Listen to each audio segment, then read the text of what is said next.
안녕하세요. 이번 영상에서는 리얼미 16 프로 오지의 20가지 팁과 요령을 보여드리겠습니다.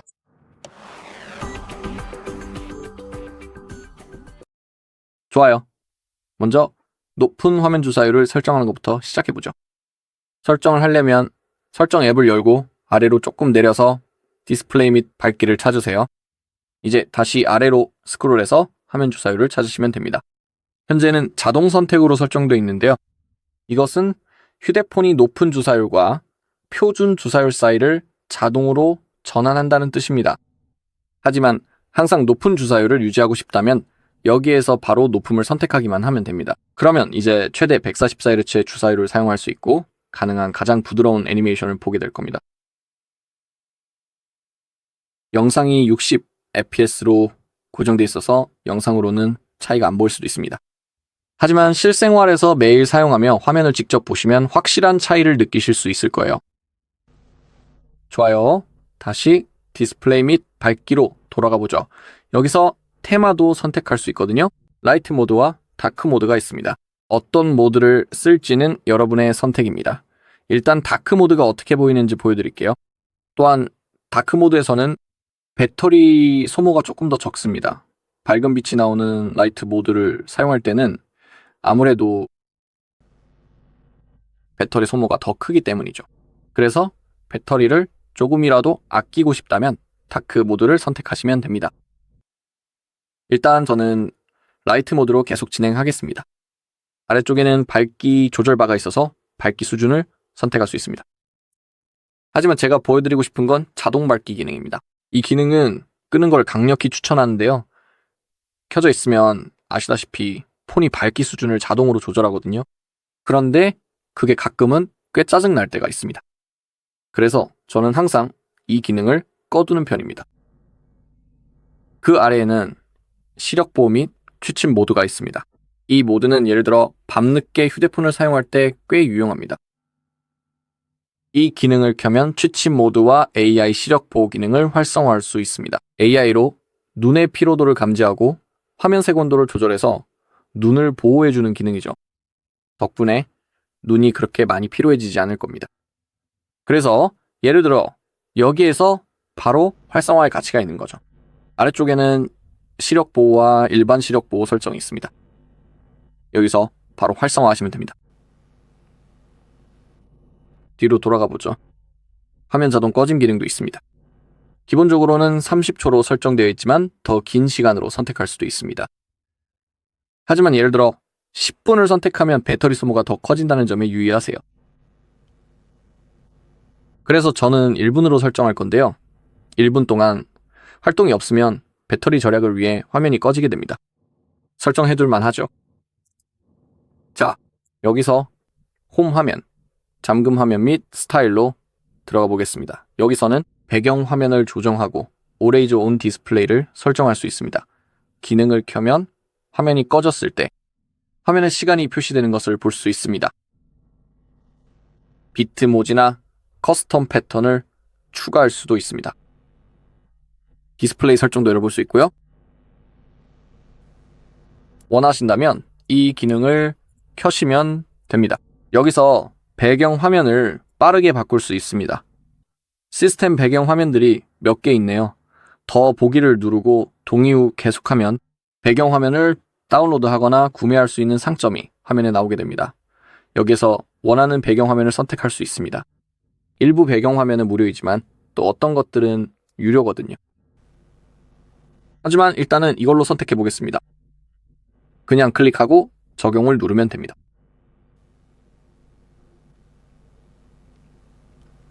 계속 진행하겠습니다. 사실 리얼미 계정에 로그인 되어 있어야 합니다. 계정이 없다면 새로 만드셔야 하고요. 그 과정은 보여드리지 않겠지만 여기서 새 배경 화면을 얻을 수 있습니다. 시스템 배경 화면 중 하나를 고르거나 사진을 선택할 수도 있죠. 기기에 저장된 사진 말입니다. 지금은 사진이 하나도 없어서 아무것도 안 뜨네요. 하지만 사진이 있다면 그걸 배경 화면으로 선택하실 수 있을 겁니다. 아이콘도 변경할 수 있습니다. 그리고 여기에는 추가로 넣을 수 있는 다양한 테마들이 여러 가지 준비되어 있네요. 보시다시피 목록이 꽤 깁니다. 더 보기를 누르면 스토어에서 더 많은 테마를 적용할 수 있습니다. 저는 일반적인 투명 아이콘을 그대로 쓰겠습니다. 아래쪽에서 자동 다크 아이콘을 활성화할 수 있고 아트 플러스 아이콘도 가능합니다.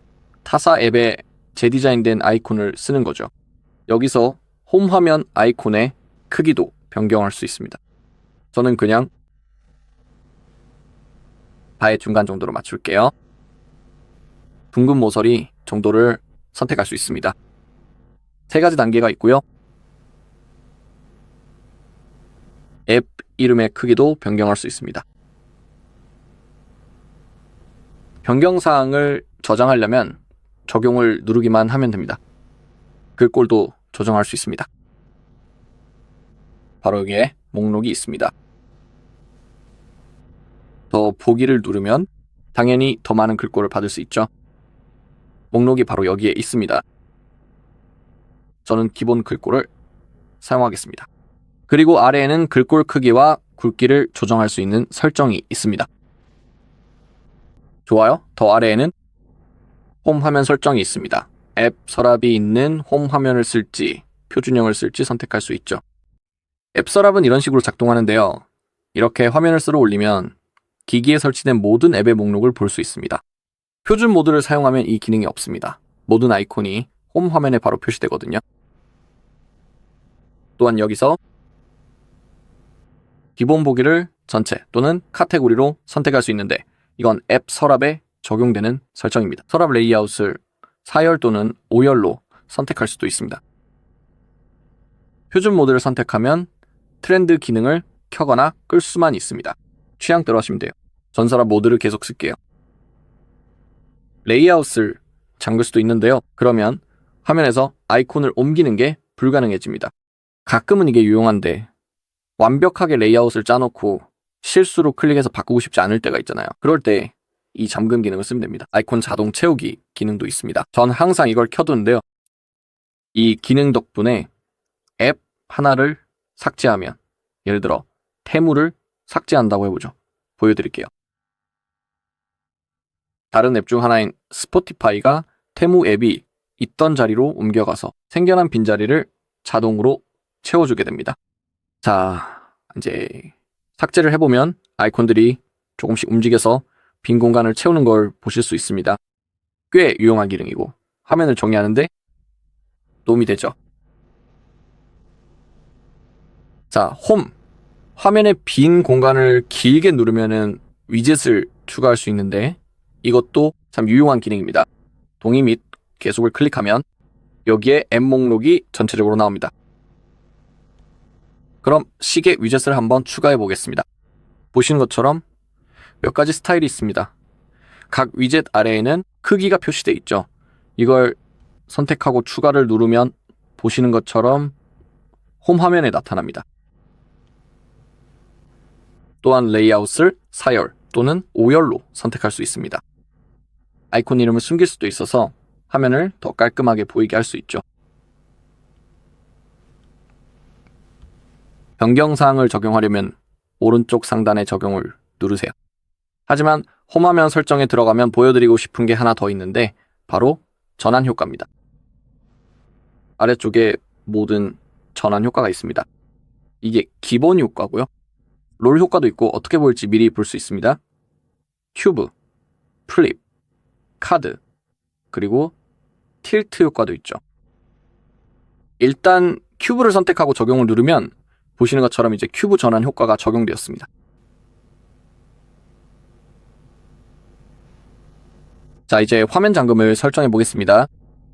휴대폰 설정을 위해 보안 및 개인정보 보호를 찾고 기기 잠금 해제를 찾아서 설정을 클릭하세요. 숫자, 비밀번호, 영숫자 또는 패턴이 있습니다. 어떤 모드를 사용할지는 여러분의 선택입니다. 저는 패턴을 선택하겠습니다. 물론 화면 잠금을 잊어버리면 안 됩니다. 복구 모드를 통해 기기를 초기화해야 하기 때문이죠. 그러면 모든 데이터를 잃게 됩니다. 그런 일은 원치 않으니 기억할 수 있는 패턴을 만드세요. 자, 이제 화면에 9개의 점이 있는데 패턴을 만들려면 최소 4개를 연결해야 합니다. 이제 패턴을 만드세요. 다시 시도하려면 취소를 클릭하고 확정하려면 패턴을 다시 그리세요. 이제 휴대폰에서 지문인식 잠금 해제도 활성화할 수 있다고 하네요. 꽤 유용한 기능이니 해봅시다. 사용을 클릭하고 동의를 누른 뒤 지금 추가를 클릭합니다. 그리고 이제 여기 이 원이 바로 스캐너입니다. 이제 그 위에 손가락을 올리기만 하면 됩니다. 진동이 느껴지면 손가락을 떼었다가 다시 대야 합니다. 화면 중앙에 센서가 다 채워질 때까지 이 과정을 반복해야 합니다. 손가락이 깨끗해야 한다는 점을 기억하세요. 화면도 마찬가지고요. 그래야 모든 것이 제대로 등록됩니다. 가끔은 이렇게 다양한 각도에서 손가락을 대볼 수도 있습니다. 저장될 때까지 계속 반복하세요. 됐습니다. 원하신다면 다른 지문을 추가할 수도 있습니다. 저는 그냥 완료를 누를게요. 관심이 있다면 얼굴 인식 잠금 해제도 추가할 수 있습니다. 다른 보안 기능에 대해서는 예를 들어 도난 방지 기능을 지금부터 잠시 보여드리도록 하겠습니다. 이제 내 기기 찾기 및 삭제로 들어가서 이 기능이 활성화되어 있는지 확인하세요. 이제 Find Hub 덕분에 분실하거나 도난당한 기기의 위치를 찾을 수 있습니다. Find Hub를 사용하는 방법은 앱과 웹 두 가지가 있습니다. 지금은 웹을 사용해보죠. 그러려면 구글 계정에 로그인되어 있어야 합니다. 물론 제가 지금 보여드리는 것들은 Find Hub를 위해 다른 기기에서도 반복해야 합니다. 이 기기를 분실했거나 도난당했다고 가정하면 이제 PC나 노트북 같은 다른 기기에서 리얼미 폰에서 로그인했던 것과 똑같은 구글 계정으로 로그인하기만 하면 됩니다. 그런 다음 Find Hub를 방문하면 기기 위치를 찾을 수 있습니다. 리얼미 모델명은 RMX입니다. 분실 상태로 표시할 수 있고요. 기기를 공장 초기화할 수도 있습니다. 단순히 구글 계정 비밀번호를 입력하는 것만으로요. 그러면 예를 들어 도둑이 여러분의 데이터에 접근할 수 없게 됩니다. 그래서 Find Hub는 정말 유용한 기능입니다. 기기를 찾기 위해 소리를 재생할 수도 있습니다. 원격 잠금 기능도 있는데 이걸 활성화하면 이 기능 덕분에 휴대폰 화면을 원격으로 잠글 수 있게 됩니다. android.com/lock 페이지를 방문하여 기기 전화번호를 입력하면 화면을 잠글 수 있으며 로그인이나 구글 계정은 필요하지 않습니다. 그래서 이것도 꽤 멋진 기능이고 아주 유용한 기능이라서 켜둘 만한 가치가 있습니다. 좋아요. 다시 설정으로 돌아가서 이제 배터리로 들어가 보겠습니다. 그러면 여기에 GT 모드가 있습니다. 이 모드 덕분에 최고의 성능을 낼 수 있습니다. 우리 폰의 최고 프레임 속도와 고해상도를 지원하죠. 하지만 이 모드의 경우 저는 게임을 할 때만 사용합니다. 왜냐하면 이 모드에서는 배터리 소모가 더 커지고 기기 온도도 올라간다는 점을 알아야 하기 때문입니다. 아시다시피 기기 과열은 좋지 않은 일이고 그런 상황은 피해야 하니까요. 그래서 저는 이 모드를 사용합니다. 오직 게임을 할 때만요. 그 후에는 바로 끄지만 어디서 찾을 수 있는지 보여드리는 겁니다. 게임을 할 때 최고의 성능과 가장 높은 FPS를 얻고 싶다면 말이죠. 좋아요. 이제 폰 매니저를 열고 아래로 스크롤해서 더보기를 클릭하세요.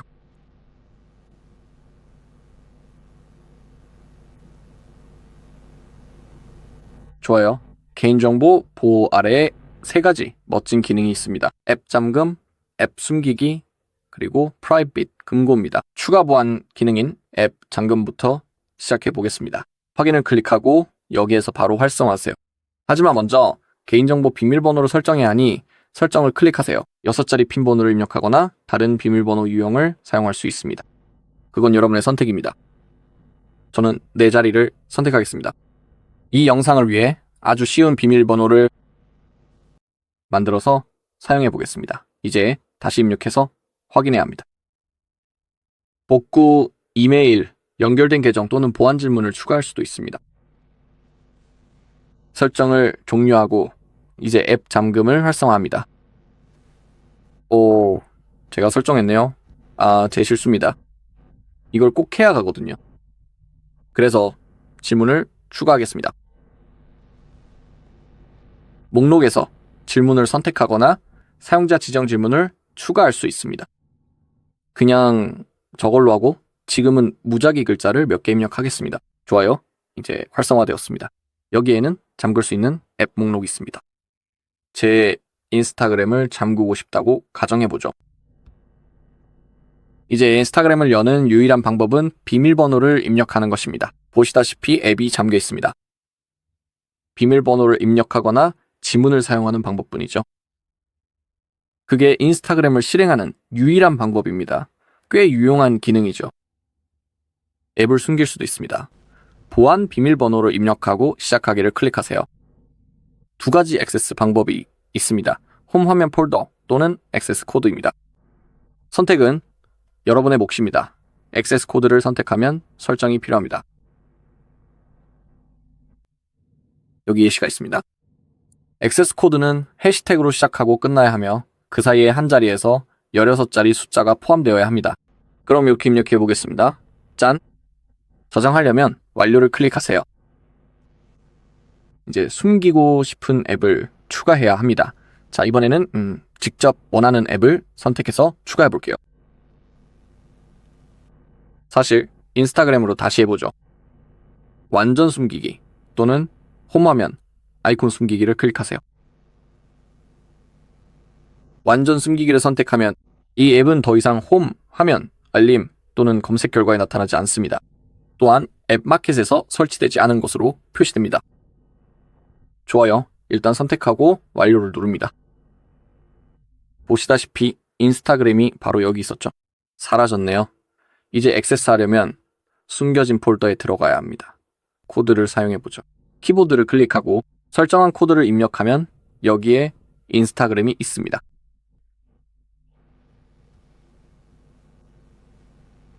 이렇게 사용하시면 됩니다. 그 앞에는 프라이빗 금고도 있습니다. 여기에는 보호하고 싶은 이미지와 비디오, 오디오 파일, 문서 및 기타 파일을 추가할 수 있습니다. 설정을 열면 물론 개인정보 보호 비밀번호를 변경할 수 있습니다. 여기서 바로 변경하고 지문 잠금 해제를 추가할 수 있으며 얼굴 잠금 해제도 추가할 수 있습니다. 비밀번호를 끄고 싶다면 여기서 바로 할 수 있습니다. 좋아요. 그렇게 작동합니다. 그리고 지금은 제가 끄겠습니다. 숨기지 않음. 좋아요. 다음은 AI입니다. 뒤로 가서 설정, 그리고 AI로 가보죠. AI 번역, AI 카메라, AI 스마트 루프가 있습니다. AI, 이 번역부터 시작해보죠. 여기서 음성 속도를 선택할 수 있습니다. 남성 또는 여성을 선택할 수 있습니다. 언어 오프라인 팩을 다운로드 할 수도 있습니다. 이 기능을 사용하려면 도구 아래에 있는 앱을 사용하면 됩니다. AI 번역이 있네요. 이제 번역하고 싶은 텍스트를 입력하기만 하면 됩니다. 영어를 다음 언어로 번역하고 싶다고 가정해보죠. 중국어 간체입니다. 좋아요. 또한 텍스트를 수동으로 입력할 필요 없이 다음을 사용할 수 있습니다. 음성 명령입니다. 저 아이콘을 클릭하고 앱 사용 중에 허용하세요. 이제 어떻게 작동하는지 보여드릴게요. 안녕하세요. 잘 지내시나요?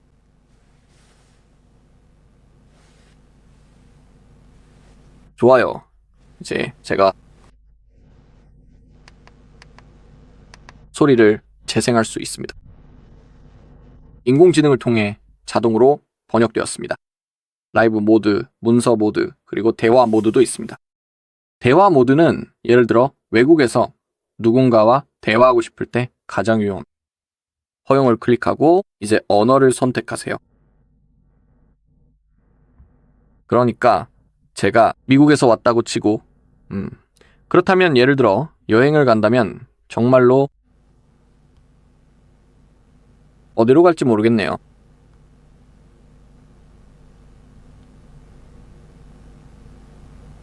좋아요.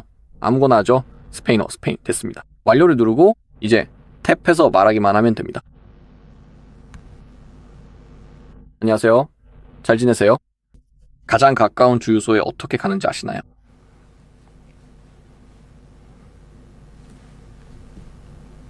좋아요. 탭해서 종료하고 이제 이 버튼을 클릭하면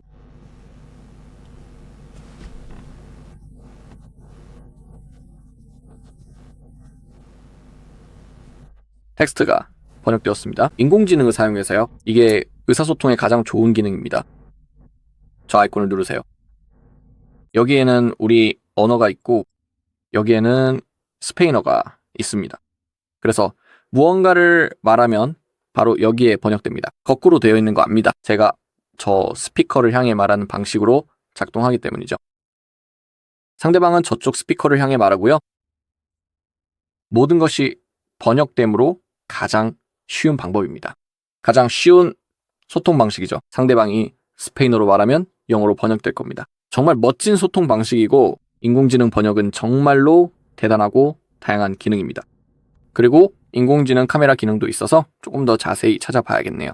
인공지능 카메라입니다. 여기서 이 기능이 제공하는 미리 보기를 볼 수 있습니다. 인공지능 프레이밍 마스터가 있는데 촬영 시나리오를 지능적으로 인식하고 구도를 추천하며 초점 거리를 자동으로 전환하여 전문가 수준의 프레이밍을 구현하고 아름다운 순간을 포착합니다.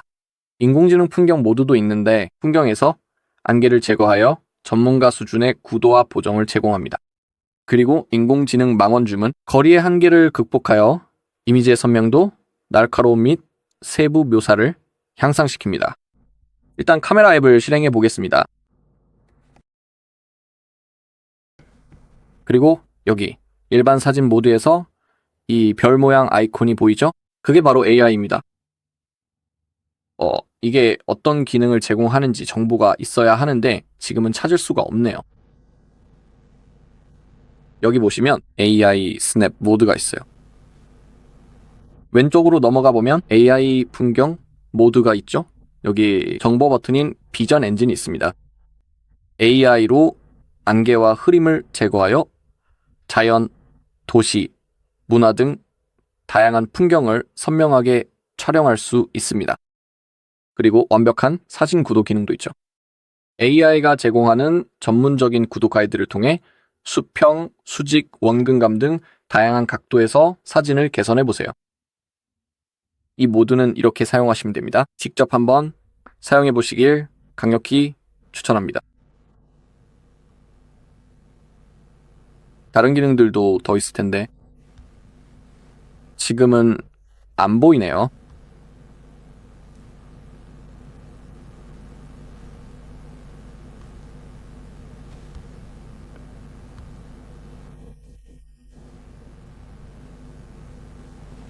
좋아요. AI 프레이밍 마스터를 살펴보죠. 이 아이콘입니다. 동의 및 계속을 누르세요. 여기에는 이 모드 덕분에 우리가 무엇을 할 수 있는지 튜토리얼과 미리 보기도 있습니다. 모드 말이죠. 그리고 아주 큰 줌 기능도 있는데 최대 30 배줌까지 가능하다는 걸 보여드릴게요. 여기 바로 아이콘이 나타났는데 하지만 이건 AI 텔레스코프 줌입니다. 현재는 꺼져 있다고 나오는데 정말 켜보고 싶네요.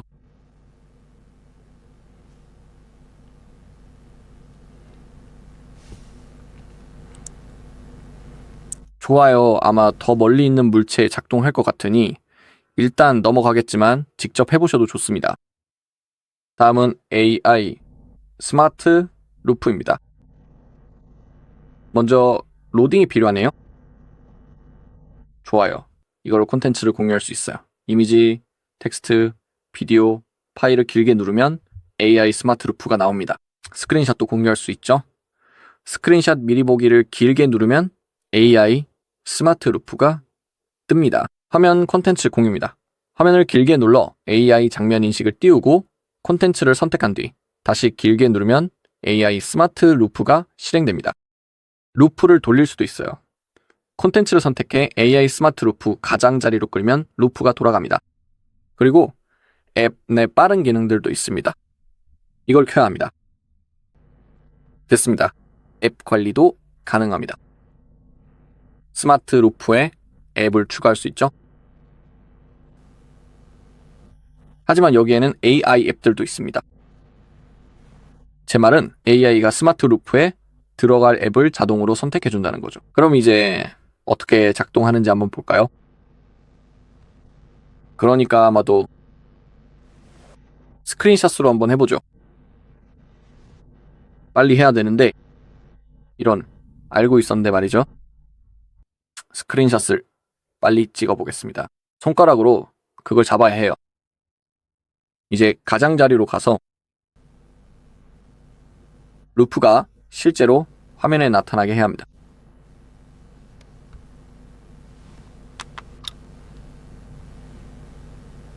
좋아요. 여기 있네요. 이제 이 스크린샷으로 뭘 할 수 있을까요? 구글을 선택한 다음에 손을 떼면 이 스크린샷이 아주 간편하게 별도의 복사 과정 없이 검색창에 그냥 바로 자동으로 붙여 넣어집니다. 이렇게 하면 정말 빠르고 편리하게 이미지를 검색할 수 있습니다. 아래로 내려가서 내 파일, 지도, 메시지로 갈 수도 있는데 그러면 메시지에 자동으로 복사됩니다. 지메일로 바로 갈 수도 있고 아마존 쇼핑도 가능하죠. 노트로 한번 해보죠. 그냥 손가락만 떼면 됩니다. 동의를 누르고요.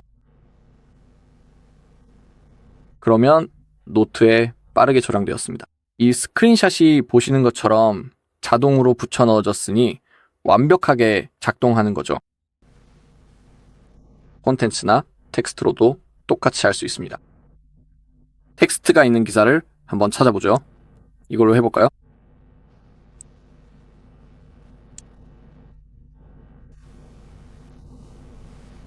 이제 이렇게 텍스트를 선택하기만 하면 됩니다. 이제 이걸 잡으면 AI 루프가 나타납니다. 자, 이제 이걸 제미나이에 복사한다고 해보죠. 좋아요. 텍스트가 자동으로 복사되었으니 이제 방금 복사한 텍스트에 대해 AI에게 물어볼 수 있습니다. 물론 스마트 루프로 할 수 있는 게 이것뿐만이 아닙니다. 하지만 여기서는 텍스트를 어떻게 잡는지, 루프를 어떻게 돌리는지 간단히 보여드렸습니다. 정말 쉽기 때문에 여러분도 금방 익숙하게 다루실 수 있을 겁니다. 다른 AI 기능들을 살펴보면 노트에도 멋진 AI 기능이 있는데 한번 추가해서 열어보겠습니다. 화면 하단에 아이콘이 있는데 텍스트 형식을 맞추거나 깔끔하게 다듬고 교정할 수 있습니다. 글 이어 쓰기 기능을 사용할 수도 있고 내용을 늘리거나 줄일 수도 있으며 문체를 격식 있게 혹은 편하게 바꿀 수도 있습니다. 사실 인공지능을 사용해서 새 노트를 만들어 보죠.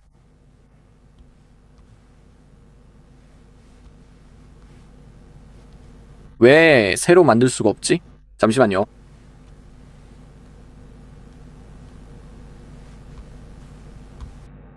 좋아요. 이제 됐네요. 인공지능을 써봅시다.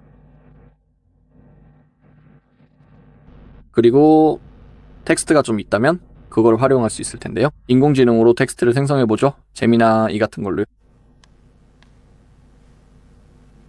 확인을 누르고요. 자동차의 역사에 관한 기사를 생성해줘.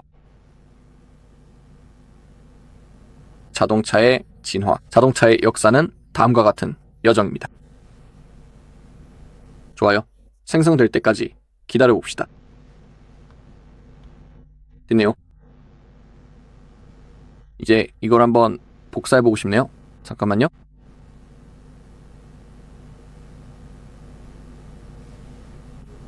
좋아요. 이제 여기 바로 붙여넣을게요. 좋습니다. 이제 인공지능으로 몇 가지 작업을 해보죠. 예를 들어 이제 이걸 좀 더 격식 있게 만들어 보죠. 생성되고 있는 게 보이시죠? 오, 서버 오류네요. 이상하네요. 다른 건 작동할지도 몰라요. 좋아요, 뭔가 잘 안 되려고 하네요. 서버에 문제가 있다고 나옵니다. 이건 어떨까요? 이상하네요. 좋아요. 아쉽게도 이건 보여드릴 수가 없겠네요. 서버에 문제가 좀 있는 걸 보실 수 있습니다. 하지만 여기서 잠깐 살펴보시면 사용 가능한 모든 옵션이 있으니 직접 시도해 보실 수도 있습니다. 이제 어떻게 찾는지 아시겠죠? 좋습니다. 설정으로 다시 한번 들어가 봅시다.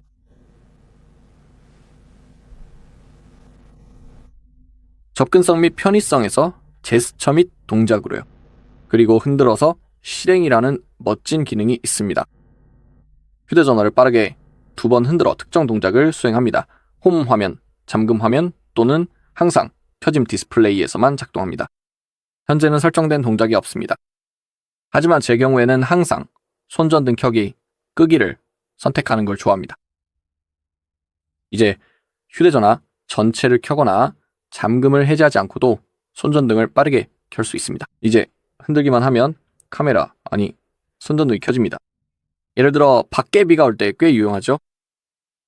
왜냐면 보통 화면이 젖어 있을 때 말이죠. 화면이 젖어 있을 때는 알림창이나 제어 센터를 열거나 화면에 무언가를 클릭하기가 정말 어려울 때가 있습니다. 여러분도 제가 무슨 말을 하는지 잘 아실 겁니다. 그래서 이런 기능이 있으면 정말 유용하죠. 전 항상 이 기능이 좋더라고요. 이제 화면이 꺼져 있을 때 가볍게 내리치는 동작만 하면 됩니다. 휴대전화를 흔들기만 하면은 손전등이 켜지니까 시간을 절약할 수 있죠. 비가 올 때도 아주 잘 작동합니다. 이게 바로 제가 보여드리고 싶었던 기능입니다. 이제 에어 제스처 기능을 살펴볼까요? 이런 기능도 있거든요. 여기 어딘가 있을 텐데요.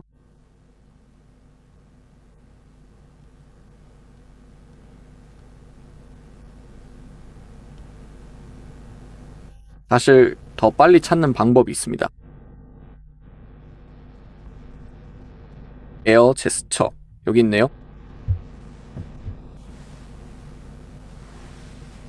에어콜 컨트롤 기능이 있습니다. 에어 제스처로 전화를 받거나 무음으로 설정할 수 있죠. 그리고 에어 스크롤 기능도 있습니다. 지원되는 앱에서 퀵 설정이나 설정을 열고 에어 스크롤을 탭하면 위아래 제스처로 동영상을 전환할 수 있습니다. 그럼 콜 컨트롤부터 시작해보죠. 기능을 켜고 동의를 누른 다음 여기서 학습하기를 클릭합니다. 좋아요. 이제 손가락을 아래로 향하게 해서 손등을 화면 쪽으로 대고 이렇게 손을 튕기기만 하면 전화를 받을 수 있습니다. 보시다시피 잘 되네요. 이제 이건 무음 기능인 것 같네요. 전화를 무음으로 하려면 손바닥을 이렇게 대고 있으면 됩니다. 제가 매일 이 기능을 사용할 것 같진 않지만요. 꽤 멋져 보이긴 하네요. 여러분 중에는 이 기능을 켜두고 싶어 하시는 분들도 계실 겁니다. 여기까지가 콜 컨트롤이었습니다. 이제 다음으로 에어 스크롤을 보시죠. 기능을 활성화해 보겠습니다. 여기서 페이스북, 인스타그램, 틱톡, 유튜브 등 지원된 앱을 확인할 수 있습니다. 학습하기를 클릭해 보죠. 좋아요. 손바닥을 대야 합니다. 카메라 아래에 이 손 모양 아이콘, 여기 있는 하얀색 아이콘이 보이면 그때 손을 튕겨서 동영상을 전환할 수 있습니다. 하지만 가끔 반응이 좀 느릴 때가 있다는 점을 염두에 두셔야 합니다. 정확한 타이밍과 정확한 손 위치가 필요할 때가 있거든요. 또한 센서가 더러워지기 쉬운데 지금 보시는 것처럼요. 지금 손을 튕기라고 나오는데 아무 일도 일어나지 않고 있죠. 센서를 좀 닦아봐야 될 것 같네요. 다시 시도해 보겠습니다. 좋아요. 제스처 배우기입니다. 좋아요. 손바닥을 대고 있어야 해요. 좋아요. 이제 튕겨야 합니다.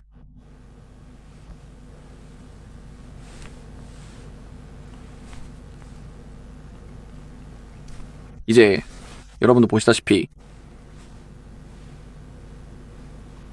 매번 잘 작동하진 않네요. 말씀드린 것처럼 손 위치가 완벽해야 해서 좀 짜증나네요. 하지만 혹시 직접 한 번쯤 해보고 싶으시다면 기기 설정에 바로 이 부분에서 직접 활성화하실 수 있습니다. 좋아요. 마지막으로 보여드리고 싶은 건 멀티태스킹에 유용한 분할 화면 모드와 플로팅 윈도우입니다. 접근성 및 편의성에서 분할 화면을 클릭하면 됩니다. 덕분에 두 개의 앱을 동시에 열 수 있게 되죠. 세 손가락으로 쓸어 올려 분할 화면으로 들어가는 기능도 켜두는 게 좋습니다.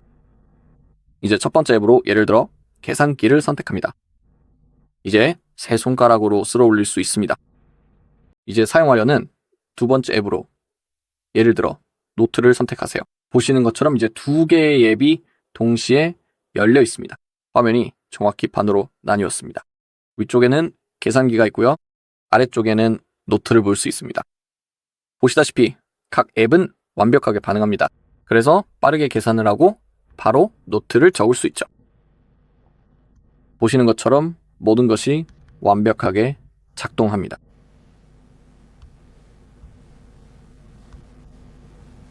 가운데 있는 이 발을 잡고 앱의 크기를 조절할 수도 있습니다. 하지만 너무 많이 움직이면 지금 손가락을 떼면 계산기가 전체 화면으로 열리니 주의하세요. 발을 클릭하면 앱의 위치를 바꾸거나 앱을 그룹으로 저장할 수 있습니다. 그리고 이렇게 하면 앱을 더 편리하게 관리할 수 있습니다. 이제 이 모드, 즉 분할 화면에서 노트와 계산기를 아주 자주 사용한다고 가정해 봅시다. 매번 수동으로 열고 싶지 않을 때가 있죠. 그래서 앱 그룹을 만들 수 있고 홈 화면에 저장되어 배치됩니다. 이제 그 바로가기를 누르면 두 앱이 이미 분할 화면으로 열립니다. 그러니 이걸 만들어 두는 게 정말 유용합니다. 좋아요. 이제 플로팅 윈도우입니다. 바로 여기 마찬가지로 접근성, 편의성 플로팅 윈도우 선택, 여기에는 플로팅 윈도우를 켜는 방법들이 나와 있습니다. 좋아요. 이제 어떻게 작동하는지 보여드릴게요. 먼저 사용하려는 앱을 선택하세요. 다시 메모 앱으로 해보죠. 이제 아래쪽에서 위로 슬라이드해서 플로팅 윈도우로 만들 수 있어요. 다시 보여드릴게요. 앱을 열고 이제 오른쪽 상단 모서리로 슬라이드 하세요. 왼쪽으로 슬라이드 하면 분할 화면 보기로 열 수 있습니다. 하지만 지금은 플로팅 윈도우로 열어보겠습니다. 보시다시피 메모가 열렸고 휴대폰은 정상적으로 작동합니다. 휴대폰으로 다른 작업도 할 수 있어요. 예를 들어 브라우저를 실행해 인터넷 서핑을 하다가 메모를 하고 싶을 때 창을 확장하면 됩니다. 물론 메모 기능도 완벽하게 작동하죠. 새 메모를 만들어 타이핑을 한 다음 다시 인터넷 서핑으로 돌아갈 수 있습니다. 플로팅 윈도우의 가장자리를 잡으면 크기를 조절할 수 있습니다. 만약 이 점 3개를 누르고 있으면 창의 위치를 변경할 수 있습니다. 이 점들을 클릭하면 앱을 전체 화면으로 열 수 있습니다. 최소화할 수도 있는데 그러면 화면 가장자리에 붙게 됩니다. 다시 열고 싶다면 아이콘을 탭하기만 하면 됩니다. 닫고 싶다면 닫기 버튼을 누르세요. 정말 간단하죠? 이번 영상은 여기까지입니다. 시청해주셔서 감사합니다. 도움이 되셨다면 좋아요와 구독 부탁드려요.